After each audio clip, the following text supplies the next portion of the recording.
Bien, y de esta manera concluimos Televistazo al Amanecer. Ya viene Contacto Directo. Lenny, buen día. Samantha, buenos días con todos. Desde hoy empezaremos a conocer los planes de gobierno de los candidatos a la presidencia de la República. Esta mañana, el candidato de Izquierda Democrática. Gaby, buen día. Hola Lenin, además en otro tema, conoceremos aspectos concretos tratados en las reuniones mantenidas en Estados Unidos con miras a alcanzar un acuerdo comercial con ese país. La actualidad, los protagonistas, el análisis y la información en Contacto Directo.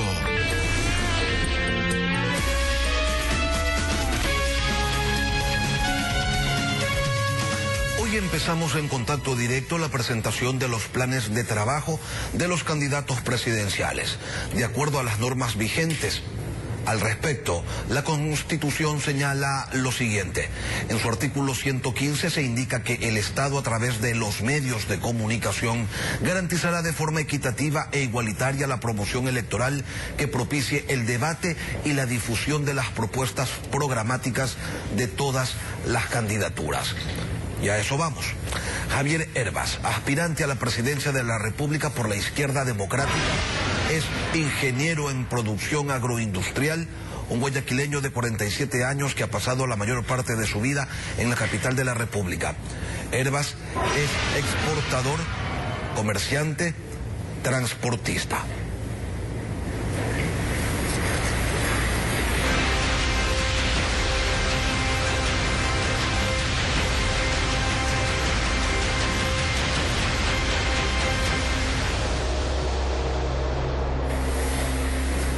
Javier Hervas, buenos días, bienvenido a Contacto Directo. Usted va a tener un minuto para responder a las siguientes preguntas con las que intentaremos que la ciudadanía conozca un poco más de su plan de trabajo. Estimado Lenin, muy buenos días, muchas gracias por esta entrevista, un gusto estar aquí y poderme presentar y desarrollar las respuestas a sus preguntas. Arrancamos entonces. El empresario candidato de un partido de izquierda se inclina más por una economía socialista de mercado con énfasis en la inversión estatal o por una economía social de mercado con preponderancia de la inversión privada. Con franqueza, Lenin, por un Ecuador productivo. Por supuesto, aquí lo que buscamos es justamente recuperar las oportunidades que lamentablemente en nuestro país en este momento no lo podemos ver. Y yo, viniendo de la ciudadanía, propongo este Ecuador productivo que tiene las oportunidades y que lamentablemente en este momento, en este escenario actual político, de crisis económica, social y de valores, los ciudadanos en este momento no lo estamos reconociendo en nuestro verdadero Ecuador. El presidente de la República, como jefe de gobierno, planifica los presupuestos de todas las funciones del Estado. No las maneja, no debería nunca meterle las manos, pero sin duda incide en ellas con la asignación de recursos. Y puntos básicos de la administración estatal son educación, salud y seguridad. Empecemos por la educación. ¿Cuál es el proyecto de transformación o de mejora que tiene Javier Hervas para este sector? Bueno, fundamentalmente aquí, en todos los temas, hablemos de las libertades.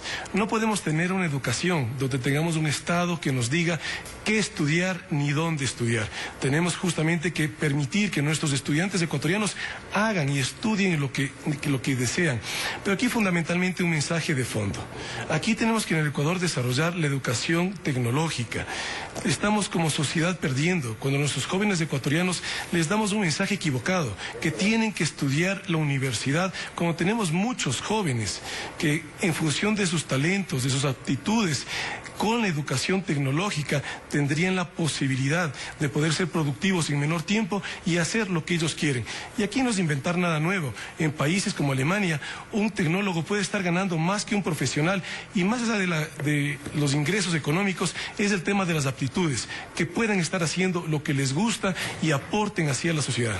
En salud tenemos dos grandes aristas: la construcción y el equipamiento de hospitales por un lado, y por el otro la calidad de los servicios y la provisión de medicinas. De llegar usted a la presidencia, ¿qué hará con ese sistema al que en tiempos de pandemia se le ha visto la quilla? Un aprendizaje que nos ha dejado esta pandemia es que la salud en el Ecuador sigue siendo un privilegio. En la Constitución nos habla del acceso universal en la salud, pero ya vemos los ciudadanos ecuatorianos que eso no es una realidad. ¿Qué es lo que tenemos que hacer? En primer lugar, tenemos que desarrollar una sola plataforma tecnológica, tanto para todo el acceso a la salud pública como a la salud privada, de tal manera que cuando llegue cualquier paciente no pierda el tiempo en estar nuevamente llenando una ficha médica. Por otro lado, también liberar, ya no saturar los hospitales de especialidades, que por cualquier atención básica de salud, los ciudadanos vamos a estos hospitales cuando tenemos con la tecnología la posibilidad de esta atención primaria hacerla de manera telemática. Pero si hablamos de la salud, algo fundamental que quisiera aquí, he hecho 4 compromisos. Uno importante, que lo despoliticemos a través que el presidente del directorio del IES no se ha puesto por presidente de la República, y ese es el compromiso con los jubilados ecuatorianos, que tenemos muchos jubilados muy conocedores del IES. El segundo, un estudio internacional que nos permita clarificar cuál es la deuda que tiene el Estado con el Seguro Social ecuatoriano. El tercero, un debido estudio actuarial que nos permita saber cómo están el Seguro Social en términos de sus fondos de pensiones y los actuales aportantes, cómo vamos a tener ese acceso cuando nos jubilemos. Y el último, un digno acceso a la salud que nos pueda brindar el IES. En lo que refiere al tema de seguridad, tenemos asimismo 2 áreas, la seguridad interna y la seguridad externa, fronteras adentro, con un incremento de la actividad delictiva producto de mafias bien organizadas y también del deterioro de los indicadores sociales. ¿Cómo garantizarle a la gente que puede salir tranquila a las calles, Javier? Bueno, primero atendamos un problema de fondo, un problema social que es un problema económico que se convierte en un problema social. No tenemos un país con tanto desempleo. Ahí nosotros tenemos que comenzar a reactivar la economía ecuatoriana, y nosotros en nuestra propuesta de soluciones económicas y productivas proponemos el Fondo para el Arranque Productivo. Tenemos que inyectarle liquidez al aparato productivo ecuatoriano. Pero también, por supuesto, tenemos que hacer algunos cambios. Si hablamos del Código Orgánico Integral Penal, 2 aspectos que yo estoy en total desacuerdo. El primero, el que hablemos de una tabla de consumo, que le damos una señal equivocada a nuestros jóvenes ecuatorianos. Tenemos que, lo que está mal, definir lo que está mal y no criminalizarlo en función de un gramaje, en función de una dosis. El segundo, mire, no podemos permitir que también en función de un valor, que el hurto no esté penalizado, o sí, que es el monto de estos $700. De fondo, una reactivación económica que nos permita que las mujeres cabeza de hogar, los hombres cabeza de hogar, podamos tener un acceso digno al trabajo, a la economía. En seguridad externa, ya no existen los enemigos de antes, pero hay una amenaza mayor. El delito transnacional que tiene en el narcotráfico a su principal exponente.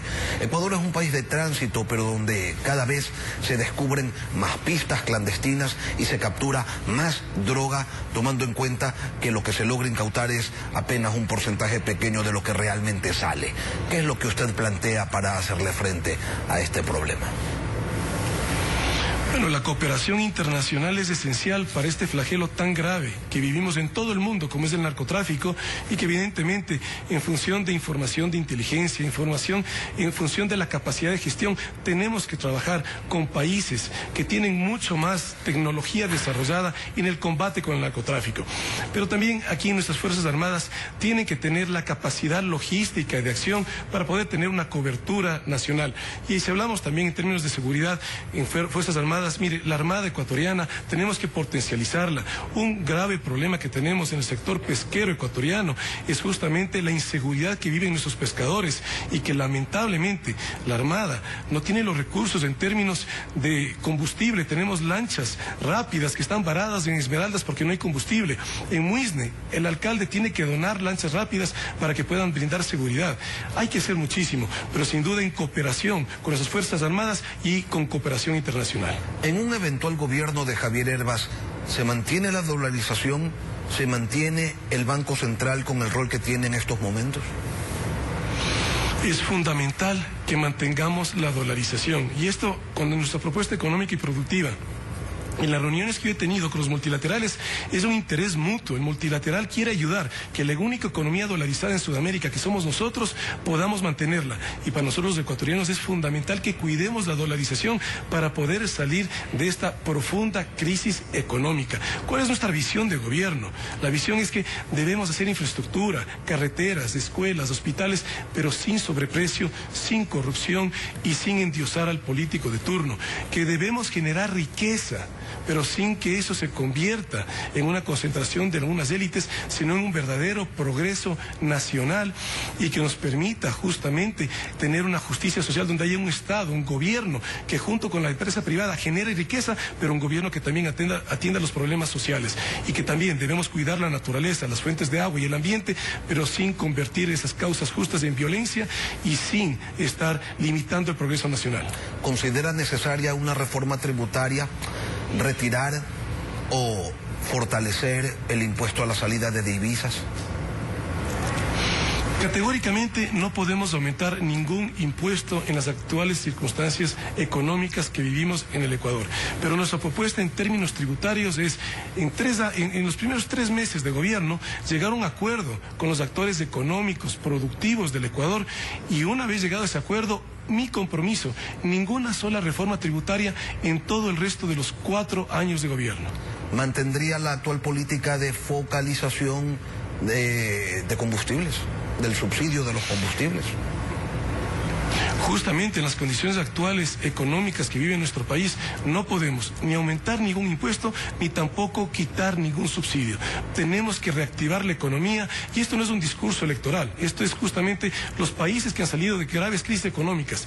Los que más rápidamente lo han hecho es justamente no yendo en la vía de aumentar impuestos, ni tampoco de retirar subsidios. En América Latina la protesta social adquiere matices violentos a la hora de reclamar por la ejecución de alguna política o por el cumplimiento de un derecho. ¿Cómo afrontaría usted esto que en nombre de la legitimidad o de cierta legitimidad en ocasiones termina atropellando los derechos de una mayoría? Atendiendo los problemas y las necesidades sociales que tiene nuestro país, debemos evitar un incendio social en el Ecuador. Lamentablemente, hemos dejado postergado como país tantos problemas, tantas necesidades de las familias y de los ciudadanos ecuatorianos, y en función de una confrontación política e ideológica entre los malos políticos ecuatorianos que han sido gobierno y que han sido oposición, han dado la espalda a esas necesidades. Por eso es fundamental tener un gobierno que atienda los problemas sociales que tenemos en el Ecuador. La lucha contra la corrupción. Como ha quedado demostrado, fácil es decir que se va a hacer algo, difícil es la implementación debido a los intereses que existen, los rabos de paja, los compromisos. ¿Qué le ofrece usted al país en ese sentido? Lenin, yo soy una persona práctica. Hay muchas cosas que de manera práctica sí podemos hacer en contra de la corrupción. Mire, yo he sido el único candidato, entiendo que todos han sido invitados, y hasta la fecha soy el único candidato que ha recibido una capacitación de parte de la Fundación Ciudadanía y Desarrollo, que a través de Naciones Unidas tienen los conceptos, los procedimientos de cómo llevar un gobierno abierto, un gobierno transparente. Con solo 2 acciones habremos hecho muchísimo. Transparentemos los procesos de contratación pública en nuestro país y transparentemos todo lo que es desembolso de fondos públicos. En la medida en la cual tenemos transparencia, pongamos en la página web de la Presidencia de la República, de cualquier ministerio, para que los ciudadanos nos podamos convertir en veedores de la gestión pública. Lamentablemente lo que hace falta es básicamente decisión y liderazgo para poder hacer esto, que la tecnología ya lo permite y que los procedimientos ya están definidos. Siendo usted un empresario, un exportador, entendemos que podría ser el presidente de los tratados de libre comercio. Por supuesto, ese es el camino correcto. Lamentablemente, los ecuatorianos hemos tenido malos políticos que nos han mentido, que nos han dividido y que nos han endeudado. En función de ese mentido, nos han a los ciudadanos de alguna manera generado un miedo en los acuerdos comerciales. El acuerdo comercial no es más que una negociación a través de la cual usted define cuáles son sus sectores sensibles, y esos sectores sensibles le da una temporalidad que usted los protege mientras inyecta tecnología. ¿Qué es lo que hace que cualquier sector de la economía sea competitivo? Básicamente la tecnología. De tal manera que los ciudadanos ecuatorianos tenemos que vencer ese miedo que nos han metido los malos políticos ecuatorianos en decirnos que no hagamos acuerdos comerciales, que desaparecería el campesino, que desaparecería el lechero, cuando en la realidad el Ecuador es un país eminentemente agrícola. Esas son las oportunidades que tenemos. Yo le puedo decir desde la industria que yo he desarrollado, somos el único país en el mundo que puede sembrar y cosechar todas las semanas del año, prácticamente eso es toda la agricultura de la sierra y casi que toda la agricultura de la costa. Tal vez el mango, son muy contadas excepciones de cultivos que son estacionarios en el Ecuador. Con esa oportunidad, con esa diferencia, con esa ventaja comparativa que tenemos en el país, ¿cómo no abrirnos? Aquí la propuesta de fondo es dejar de ser un modelo de desarrollo económico basado en el extractivismo para convertirnos en un modelo de desarrollo económico basado en la exportación. Y para eso es fundamental que logremos tener acuerdos económicos. Javier, finalmente quisiera invitarlo a enviarle un mensaje a los electores. Bueno, Lenin, muchas gracias por esta entrevista. Mi mensaje es invitar a los ciudadanos ecuatorianos a que juntos construyamos un nuevo Ecuador de posibilidades, un país que sí empodere a los ciudadanos. Aquí lo que buscamos es un Ecuador productivo y no un Ecuador mendigo con un gobierno y un Estado que arroje migajas a los ciudadanos, sino que podamos pasar a ser un Ecuador que produzca, un Ecuador que sí brinde oportunidades a los ecuatorianos y con una nueva visión, con nuevas ideas, podamos construir una nueva manera de hacer política y fundamentalmente nos reconectemos con el país verdadero que somos, de oportunidades, de trabajo y de valores. Javier Hervás, candidato presidencial por la Izquierda Democrática, gracias por acompañarnos hoy aquí en Contacto Directo. Muchísimas gracias, muy buenos días. 7:12. Gaby, tú tienes más.